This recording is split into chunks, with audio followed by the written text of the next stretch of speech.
మన చేతులు వేసింది అది. దీంట్లో ఫిల్లింగు, తర్వాత ఈ బయట ఇచ్చే కర్వ్ డిజైన్ ఒకటే పెండింగ్. అంటే ఆల్మోస్ట్ అయినట్టు, ఇది 70% అయిపోయినట్టు. ఓకే,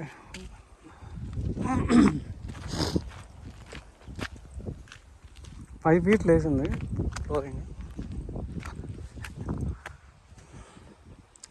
5 feet లేసింది. దీంట్లో లోపల మట్టి ఫిల్లింగ్ చేయాలి, ప్లస్ సన్నీట్గా తెప్పిస్తే ఎర్రటిగా ఇట్లా కర్వ్ లాగా కడతారు. అది కింద అటు ఇటు కొంచెం ఫ్లోరింగ్ 70% కంప్లీట్ అయింది. ఇది